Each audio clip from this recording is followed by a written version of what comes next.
Bom dia a todos, que a paz do nosso Senhor e Salvador Jesus Cristo esteja contigo, meu irmão e minha irmã. A mensagem do dia de hoje tem como tema: ela deixou o seu coração em Sodoma e Gomorra, a mulher de Ló. E a Bíblia nos diz, no Evangelho de Lucas, capítulo 17, versículos 28 a 29, o seguinte: o mesmo aconteceu nos dias de Ló. Comiam, bebiam, compravam, vendiam, plantavam e edificavam. Mas no dia em que Ló saiu de Sodoma, choveu do céu fogo e enxofre e destruiu a todos. Nos dias de hoje, meus irmãos e minhas irmãs, nos dias de Ló, nos dias imediatamente anteriores à revelação do Filho do Homem, todos esses dias foram descritos por Jesus como dias comuns. As pessoas andando de acordo com os movimentos mundanos da vida, comendo o seu pão, o seu café, comprando CDs, bolsas, tênis, cozinhando, trabalhando, e até que de repente, um desastre. A mulher de Ló não estava preparada, nem mesmo depois de advertida. Todos foram advertidos, exceto Ló e suas duas filhas, como veremos em seguida. A mulher de Ló, entretanto, não foi contada entre os sobreviventes.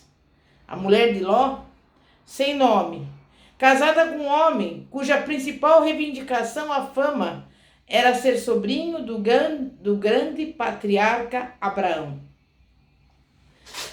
Um comentarista bíblico afirma que nem Ló, nem a sua mulher tinham mau caráter. Perto dos outros habitantes de Sodoma, a cidade letal que Ló escolheu, Ló e sua mulher, sem dúvida, pareciam gente boa, mas Ló era egoísta. Quando ele e seu tio tiveram de se separar, Ló escolheu a melhor terra para si. A terra era boa, mas o povo não. E Ló ficou sabendo disso desde o primeiro dia. Ele escolheu deliberadamente habitar no meio do povo que alardeava os seus pecados diante da face de Deus. E eram pecados grosseiros e repugnantes. Ló armou suas tendas perto da Sodoma pecaminosa, sabendo muito bem da má reputação da cidade. Sodoma também era um lugar de oportunidades e riquezas fáceis. E foi isso que levou Ló a se aproximar cada vez mais daquele lugar. E quando se deu conta, já fizeram uma bela residência dentro dos muros da cidade, se envolvendo totalmente nesta sua vida urbana adotiva. Um pequeno lembrete: o desastre o estava aguardando na próxima esquina. Abraão, tio de Ló, procurou evitar esse desastre, argumentando com Deus para que reconsiderasse o seu plano de destruir Sodoma e Gomorra. Você pode conferir em Gênesis 18, 22, 32. Dois anjos que já tinham visitado Abraão foram agora enviados para aquela cidade corrupta, talvez para acharem as 10 almas justas. Nós sabemos que eram anjos, porque a palavra de Deus diz assim: mas para Ló pareciam homens comuns. Ló viu os dois estranhos, anjos, e algo fez com que caísse de joelhos. Em seguida, convidou-os para passar a noite em sua casa. Eles não queriam, mas Ló era um homem persuasivo, habilidoso, e finalmente os homens aceitaram e comeram. Posteriormente, os homens da cidade rodearam a casa e queriam ter relações com os estranhos. Ló tentou apaziguar a situação e fez uma oferta que nos deixa com a mente conturbada. No versículo 8, Ló ofereceu suas filhas para que os homens da cidade fizessem o que quisessem com elas. Reflitam: será que as jovens puras, virgens, não tinham nenhum valor, nem mesmo para o seu próprio pai? Com toda certeza, elas seriam estupradas e abusadas, como a pobre concubina de Juízes 19, que morreu estendida na porta da frente, com suas mãos no limiar, implorando misericórdia.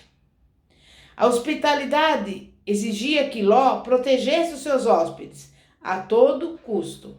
Mas será que aquele custo? De qualquer modo, Deus viu que valia alguma coisa salvar este homem.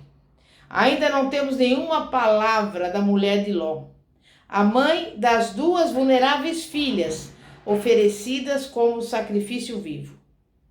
Os homens da cidade começaram a fazer acusações contra Ló. Disseram: você é um estrangeiro. Que direito tem você de dar ordem para nós? Esses homens começaram a forçar a entrada, obrigando Ló a se espremer contra a sua própria porta. Com certeza, Ló temeu pela sua própria vida, mesmo que parecesse não ligar para sua família. Para a felicidade dele, porém, havia outros cuidando do seu bem-estar. Em seguida, os anjos feriram temporariamente de cegueira os homens de Sodoma, que estavam à porta da casa. Lembrem-se, 10 almas justas. Já que todos os homens de Sodoma tinham se reunido lá fora com o propósito de fazer o que quisessem com os visitantes, os anjos não precisavam mais procurar por homens piedosos em Sodoma. Não havia mais nenhum. Em todo caso, já esgotaram o prazo para os sodomitas. Ló provavelmente ficou chocado, mas não surpreso. Na última vez que o Senhor destruíra a terra, cada centímetro dela foi coberto com água. Ló sabia que a paciência de Deus era admirável, mas não infinita. Se esses dois homens diziam que a destruição era iminente, por que discordar? Então Ló foi falar com seus futuros genros, que iam se casar com as suas filhas. Uma observação aqui. Ló permitiu que as suas filhas fossem prometidas a homens de Sodoma. Ficaram em julgo desigual, o justo com o ímpio. Ló pode não ter nascido em Sodoma, mas estava se assemelhando tanto que para ser um sodomita só faltava agora ter uma certidão de nascimento. Os genros de Ló e os homens de Sodoma, em geral, haviam se tornado insensíveis, pensando que estavam acima da lei, acima de qualquer punição, acima de censura. Por isso, os genros de Ló pensavam que ele estava brincando. Ao amanhecer, os anjos insistiam para que Ló, sua mulher e filhas fossem logo embora. Finalmente, a mulher de Ló é mencionada junto com as duas filhas, que ao se despertarem, descobriram que seus hóspedes estavam puxando das camas antes do alvorecer. Ló começou a hesitar. Com certeza, ele não estava relutante por causa da sua família, pois esta o acompanhava. Seus genros tinham rido na sua cara, portanto, certamente, não sentia muita simpatia por eles. Até Ló achava que os costumes de Sodoma eram maus e, por isso, não estava nem ligando por deixar este horroroso lugar. O que significa que o único motivo de hesitar era a necessidade de abandonar as suas coisas. O que um sofá, um móvel, comparado à sobrevivência? Para Ló e sua família, infelizmente, essas coisas significavam muito. A esposa de Ló também demorou, achando igualmente difícil dizer adeus a um estilo de vida luxuoso. Ela estava presa ao seu presente agradável, enraizada nas suas riquezas e no seu opulento tipo de vida. Todos os quatro viviam momentos difíceis, ao que parece, tentando decidir quanto ao que haviam de levar pelo deserto afora, até que os dois seres angelicais cansaram-se de esperar e pegaram-nos à força. Ló foi à frente. Era um costume oriental que o homem caminhasse à frente da mulher, seguido pela esposa e depois pelas filhas.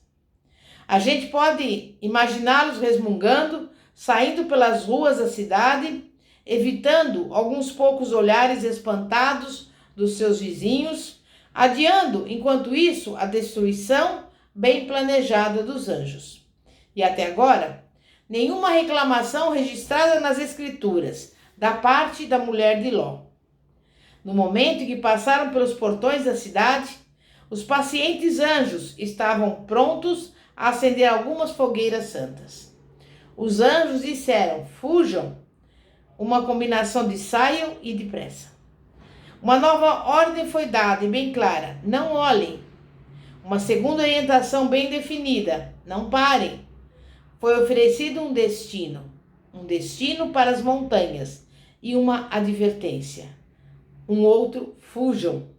Mas Ló, sendo persuasivo, argumentou que não podia fugir para as montanhas. Será que Ló era preguiçoso, lento, chorão, com medo de alturas? Por que Ló estava hesitando novamente? Ele estava vendendo a ideia de poupar aquela cidadezinha, com todos os argumentos de que dispunha. Se Ló e sua família fugissem para a cidade, os seus habitantes também seriam poupados. Mas Ló não estava pensando neles, estava pensando na longa jornada até a montanha. Mas por que os anjos suportaram os argumentos de Ló? Provavelmente pela mesma razão, porque Deus tolera as nossas próprias tolices e teimosias. Os anjos do Senhor estavam segurando todas as forças da natureza, até que Ló, o hesitante, e sua mulher estivessem a salvo do perigo. Zoar significa pequeno, e a cidade era muito pequena, precisamente como Ló insistiu. Eles tinham partido pela madrugada e caminharam até ao meio-dia. Por 2 vezes lemos que a destruição veio dos céus, do Senhor. Era juízo divino e não uma surpresa geológica. Foi intencional e específico. Os inocentes não pereceram. Deus o garantiu. Tradicionalmente é descrito como fogo e enxofre, mas enxofre ardente nos dá um sentido melhor da dor torturante e do seu mau cheiro. Todos os seres vivos nas planícies do Jordão pereceram. A 400 metros abaixo do nível do mar, o Mar Morto está cheio de produtos químicos, sal e cheiro de enxofre. Arqueólogos dizem que Sodoma e Gomorra ficavam no lado norte do Mar Morto, mas elas desapareceram. A mulher de Ló, contudo, olhou para trás e converteu-se numa estátua de sal. Lembre-se que ela estava atrás do marido todo o tempo. Talvez estivesse prolongando a sua despedida mais do que o necessário. Os sons da destruição e do horror deviam ser ensurdecedores, assustadores. Mas por que a mulher de Ló olhou para trás? Isso tem incomodado os estudiosos durante séculos.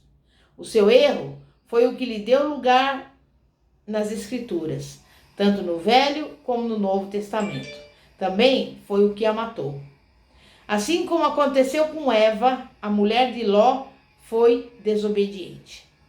Ela teve a chance de escapar.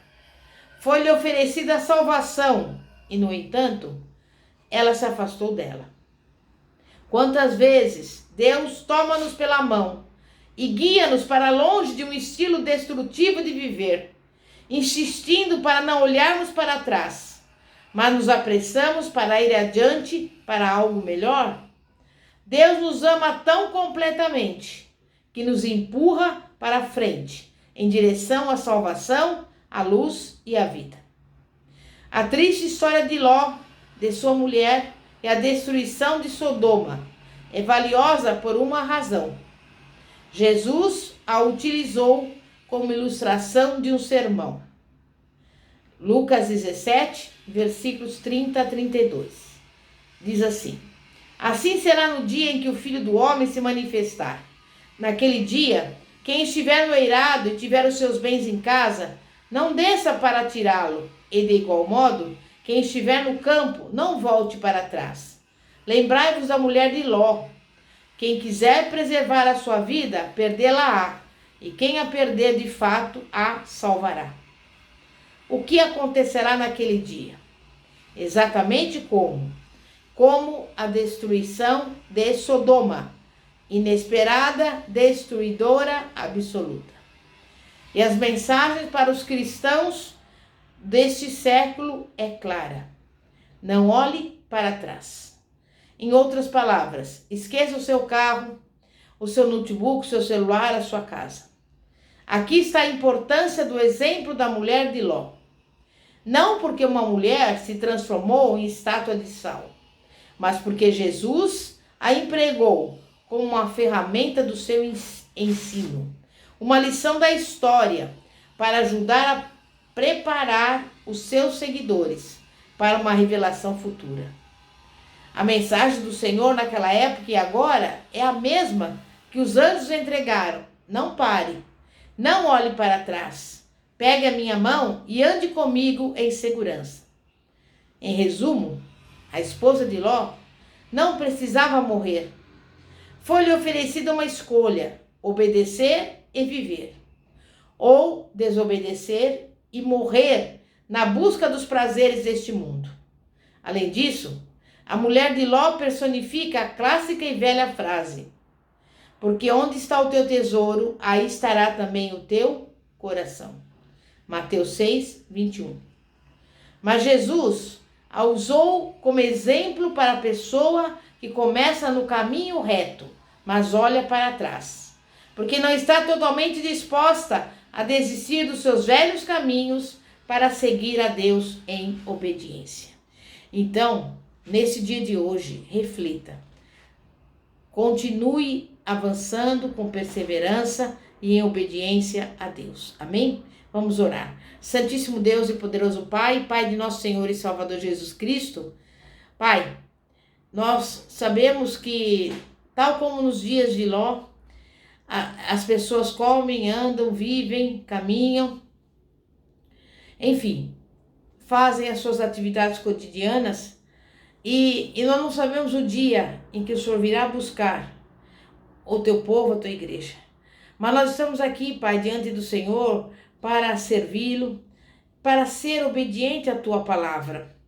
Pai, que nós não venhamos agir como a mulher de Ló, que estava presa aos seus bens, às suas riquezas, e não queria abandonar aquela vida que ela levava.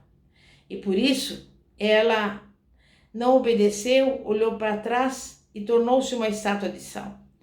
Mas nós pedimos também que nós não venhamos ficar presos às coisas deste mundo. Venhamos olhar para o alto, porque do alto vem a nossa bênção, a nossa vitória, a nossa salvação. E neste dia nós entregamos tudo nas tuas mãos, porque cremos e confiamos no Deus do milagre, no Deus do impossível. E desde já damos graças ao teu santo nome. Amém e graças a Deus. Meu irmão, minha irmã, eu convido você a nos acompanhar pelo canal do YouTube ou também pela página do Facebook Igreja Poder de Cristo. E se você ainda não entregou a sua vida a Jesus e quiser fazê-lo, ou se você estiver fora dos caminhos do Senhor, você pode me ligar, nós vamos orar com você.